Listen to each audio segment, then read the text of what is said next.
Everything else trembles, but not the camera. Opposite her sisters is Tamar Braxton. Her eyes met in bewilderment rather than fury, and her shoulders squared. When betrayal occurs, the kind of disbelief that only can elicit is no longer a theory but a reality. The table is silent, not a mellow tune, the type that alerts you to an irrevocable situation. Just as it's about to be stated, the music starts. You guys attempted to ruin my business and gave me a cease and desist letter. While one sister stiffens, the other fidgets. Nobody disputes it. They quarrel over who exactly you are, as instead of asking, "What are you talking about?" If mentioning names could cause the claim to vanish. Tamar, however, does not recoil. Her sentences get sharper, yet her voice doesn't increase. She claims that one of them provided the family lawyer with her address. Claims that someone attempted to silence her. Shut her down. Not simply quiet her. You don't hear hurt when she says it either. Strategy. You hear. The sort of tactic that claims this was not a personal matter. The music had been orchestrated. A dot. The name is then uttered. Braxton, Tony. The response is immediate. Not threatening on the defensive.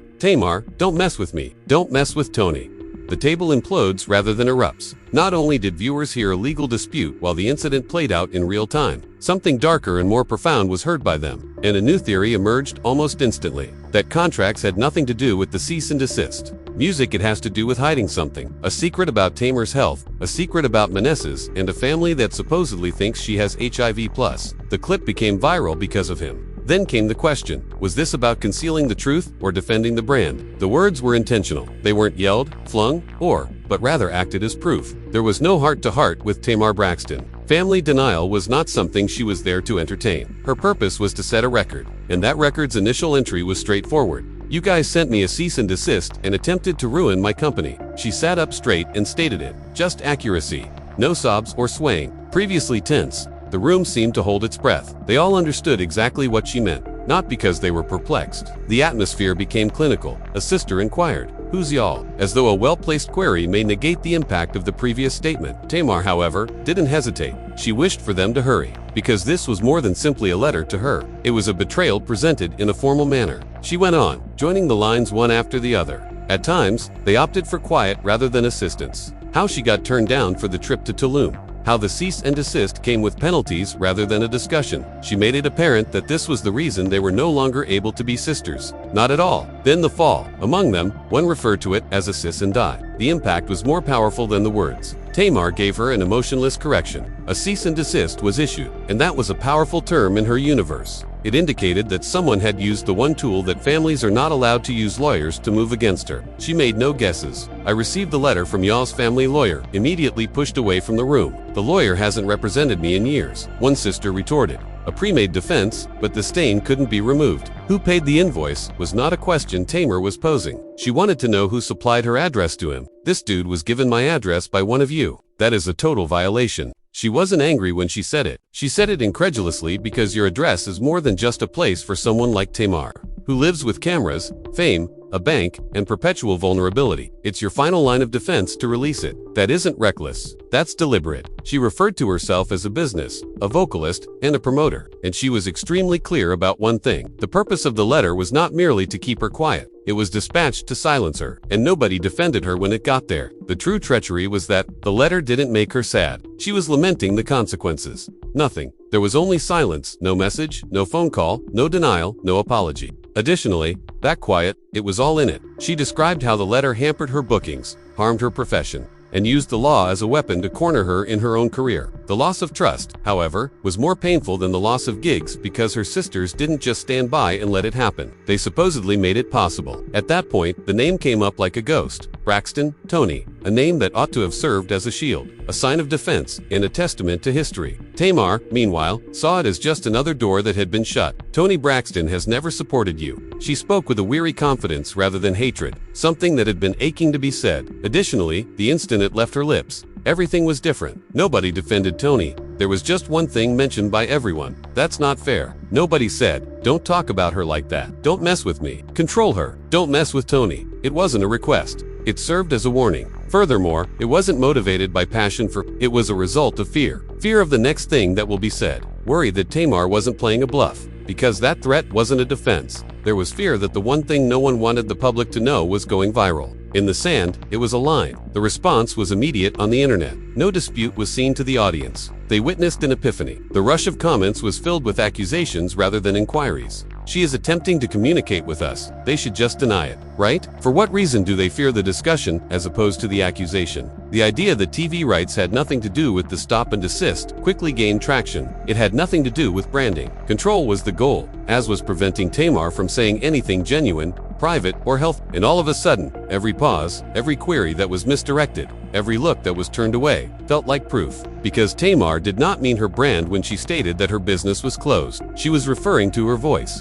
And this was something that spectators couldn't ignore. She didn't feel confused by her sister's quiet. It was akin to guilt. They made no attempt to disprove Tamar. They made an effort to disavow their responsibility. They attempted to claim that the attorney was no longer employed by them. It wasn't a personal matter, but why did they all appear so uptight if that were the case? Why did calling Tony seem like an insult? When Tamar pushed too close to something uncomfortable, why was she told to back off? Because at that moment, it wasn't limited to a letter. It has to do with a secret. Some admirers now speculate that the secret may have something to do with Tamar's health, and specifically with Mendeecees' music. There was more to the rumors than meets the eye. It sprang from the absence, the tone, and the unspoken. The internet does what it always does at that point, that makes connections. It digs, and it discovered something horrifying. It felt uncomfortably near to the truth, not because it was verified, that this had nothing to do with miscommunications or upset feelings. The purpose of this cease and desist letter was to prevent Tamar from mentioning that she might be HIV+, and that Mendeecees was the man who was associated with her in the music rumor. Just enough quiet to make it seem genuine and gentle, no evidence, no affirmation. She also didn't refute it. She wanted music to be shown on national television, although she didn't mention it directly. Before the altercation ended, that was the last thing she uttered. It's not an admission,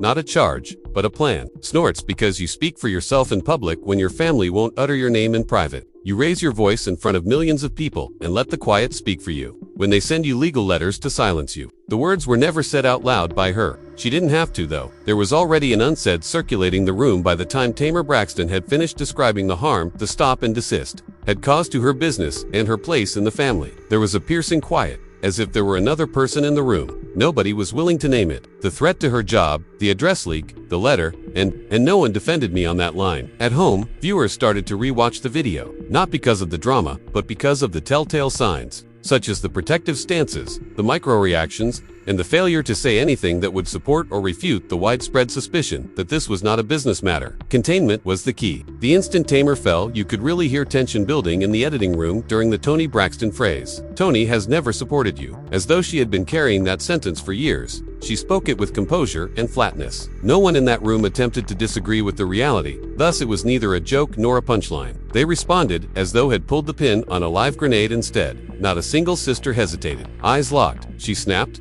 her warning more menacing than protecting. Don't mess with me. Don't F with Tony Tamar. There was no argument, no protest, and no effort to explain what had transpired. It was an obvious message. Talk about us all you want, but don't bring up Tony. Fans who were watching from home then started to move about in their chairs. Fans who were watching from home then started to move about in their chairs. Because a false allegation doesn't cause that kind of anger. Fear is the source of it. They were afraid Tamar would say something they couldn't explain. On Instagram, Twitter, and Reddit, responses changed from interest to fear. This is no longer about television drama. They're concealing something medical. They sent a cease and desist letter for any other reason. The conjecture was not a random occurrence. It stemmed from the fact that nobody disputed anything. They argued semantics. They shifted the responsibility. They asked what you all meant. However, they never once stated, "No one here thinks you're an HIV+ business. We didn't send that letter, we didn't leak your address, and we would never sabotage your business. And above all, nobody here thinks you're HIV+. That last one, never said, was the loudest silence of all. Because once the rumor started, it spread more quickly than any document ever could. Tamar didn't start it. She didn't say it, but she created the space for it to be heard. When she said, "I want it on national television," she wasn't the internet, took it all in stride.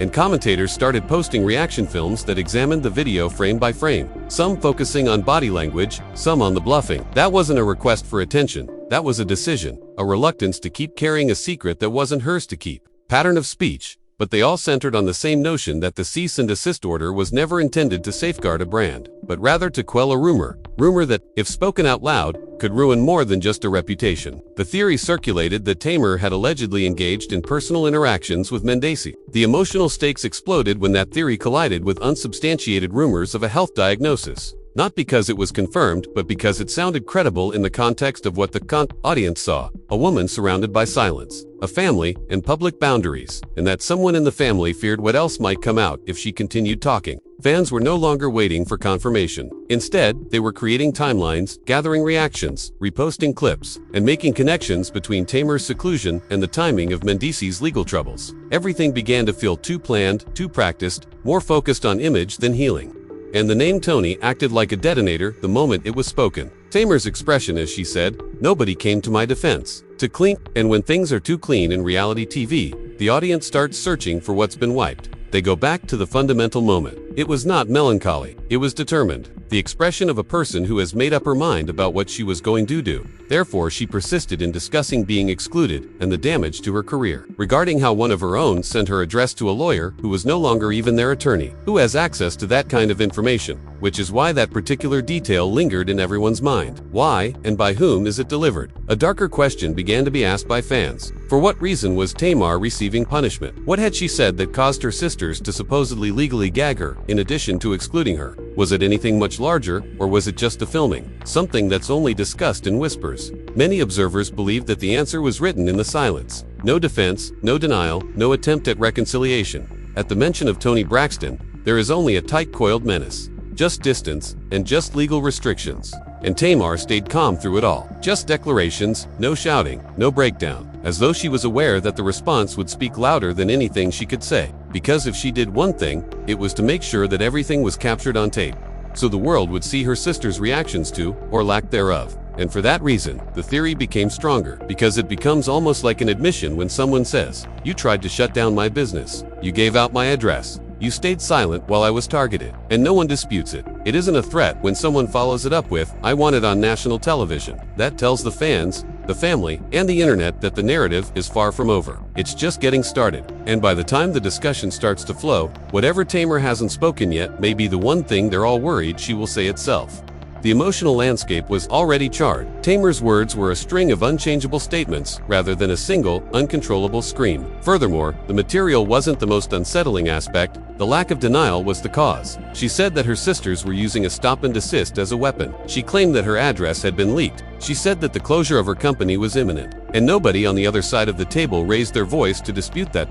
They did not dispute the facts. They attempted to reinterpret the situation, attempted to shift the responsibility, tried to concentrate on the text, and "Who are you all?" as if documentation could be erased by pronoun confusion.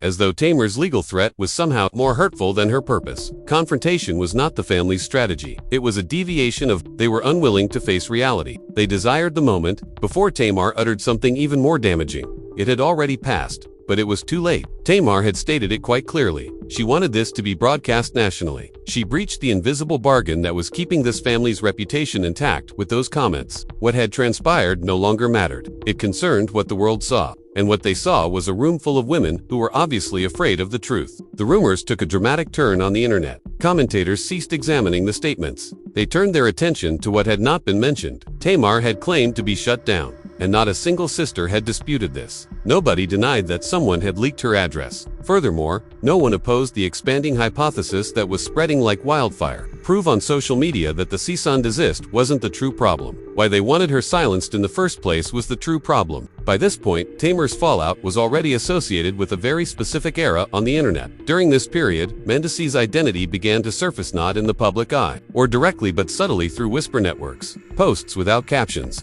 and emotionally charged videos that provided just enough space for interpretation without naming anyone. Then the purported HIV+ rumors surfaced. It began as a comment and evolved into a blog article. Then there was a clip, and things changed completely. A notion that has traction. The kind of theory that people can't quit believing, but don't want to be true. Abruptly, that cease and desist started to take on a new appearance. As a muzzle to prevent a story from being told rather than as a legal obstacle. Tamar had never disclosed that she had HIV. Mendeecees had not even been mentioned by her. However, the family's actions left a void, which the internet filled. They were indignant when she brought up Tony. They refused to accept Tamar's suffering. And they panicked instantly when she displayed the document. Viewers might sense that wasn't normal. The story was now being nourished more by the quiet than by any never-could confirmation. The internet responses became louder the more the family avoided. Frame by frame, clips of the altercation were circulated. Who turned away? Who clenched their jaw? Who remained motionless? Who blinked excessively? Or who didn't blink at all? Because Tamar was indeed distorting the truth if she was lying.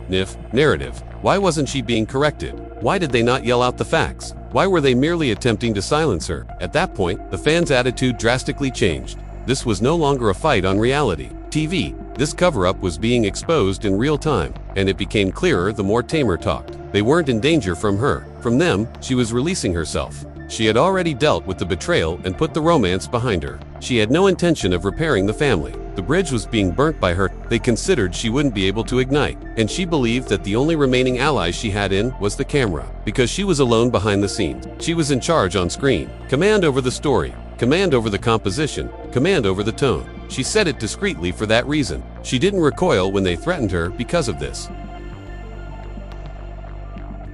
She wanted it to be filmed, saved, and broadcast because of this. Because viewers weren't the only audience. This served as evidence. Evidence that she made an effort. Evidence that their response was quiet. Evidence that when she requested answers from, she received threats in return. The audience had now witnessed it firsthand. No words were twisted, no betrayal was omitted, and the anguish was not edited around. It was there, frozen and eternal. Tamar was well aware of what that meant. In the meantime, the family's refusal to respond to inquiries caused the internet to blow up. What made Tony forbidden? When Tamar brought up the sister, why did she lose her temper? Why did no one want to touch the stop and desist? It was like a landmine. And why wouldn't Tamar's family simply claim that she wasn't ill? Instead of saying, "We believe you're okay," they should look her in the eye. Like that name was the key. They said, "Don't F with Tony." It seemed as though Tony was the last thing keeping everything together. Additionally, the entire family legacy may fall apart if Tamar pulled too hard. Fans were now seeing that. A disassembly, not a breakdown. A methodical, systematic dismantling of a unit,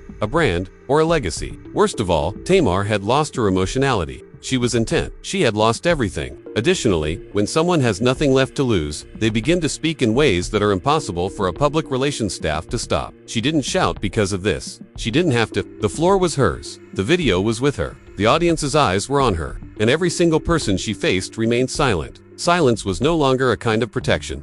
The music served as proof that Tamar was not going to keep whatever she knew much longer in silence. Every unraveling has a point at when silence turns into a confession of sorts. Tamar was no longer even attempting to hide the truth from her sisters. That was what she had done. She had called out the time frame, reiterated the facts, posed the questions, and then waited. However, all she received back was one aggressive warning: rerouting and posturing. However, she only received one aggressive warning: posturing and redirection. The talk was ended. It was famous. Additionally, the person who speaks the least in a confrontation like this typically loses the most. The sisters, who were previously adroit with rebuttals, had started to bend inward, now rigid with restriction. They crossed their arms more tightly. Their remarks turned into vague. Their faces tensed, not necessarily with guilt, but with something more sinister. Fear, dread, that Tamar would say what everyone was already speculating about. She didn't have to say it out loud. The word was not necessary for her to use. The diagnosis didn't need to be named. She didn't even need to mention the name Mendeecees, since the harm was already done by the time she got to her last argument,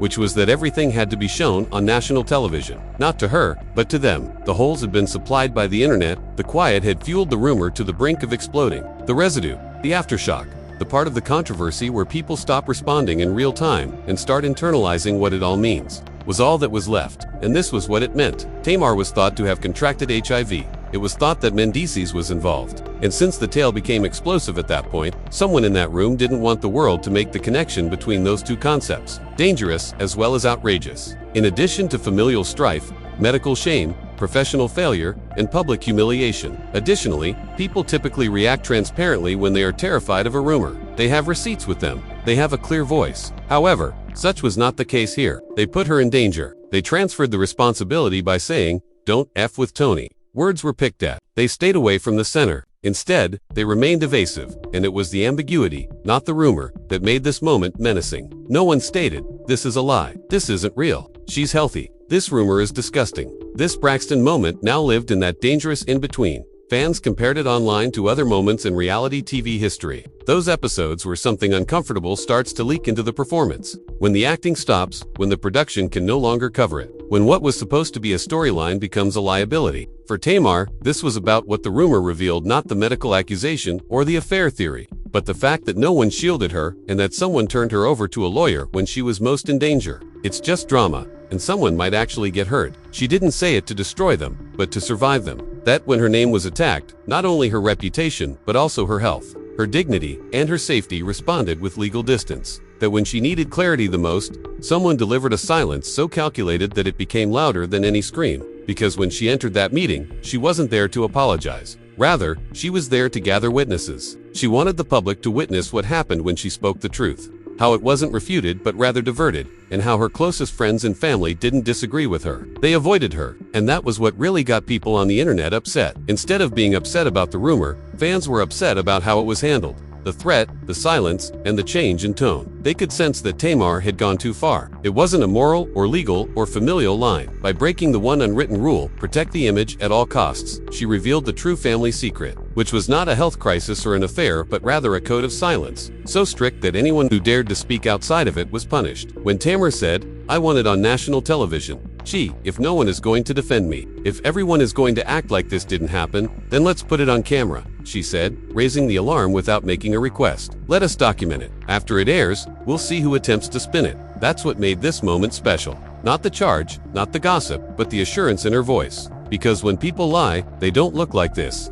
They don't remain this composed. They don't talk with the clarity of someone who has already come to terms with the fact that she won't be coming back from this. She didn't ask to be believed because she knew she wouldn't be. She asked to be heard, and she was. Her music was loud enough that her sister's silence turned into a confession in and of itself. It was loud enough that the cease and desist started to appear like a weapon rather than a shield. Whether the rumor was genuine or not, they were concerned that Tamar had been left alone with it. Alone with a camera, alone with a secret, alone with legal threats, and with the kind of grief that doesn't go away after one episode. The truth may never be revealed, but the footage has already been out. And it depicts a lady who has every right to defend herself, not simply a split family. It burns in every headline, cut, reaction video, and tweet. No one chose to step up. Is this really about a cease and desist? Or is it just smoke concealing something much deeper? Why did Tamar feel that going public was her only option? Why did her sisters, especially Tony, stay so silent? We must ask now that you've seen the footage, heard what was said, and more importantly, what wasn't. Don't F with Tony. Do you believe Tamar was telling the truth? Or was she using silence as a weapon to start a fire they believed had already been put out? We want to hear your thoughts. And if there was nothing to hide, why did one of them answer not clearly, but with a threat? Hypothesis. Everything uncensored. Was this a family retaliation, a cover-up, or something much more intimate? A moment when a lady finally spoke what no one else would. Share your ideas in the comments below. Click like if you were struck by the gravity of Tamar's remarks. Also, if you believe that this is over, you're not listening. The stop and desist was just the first shot. What follows could ultimately reveal what they had spent so much time trying to conceal. They reveal all of the music they worked very hard to conceal.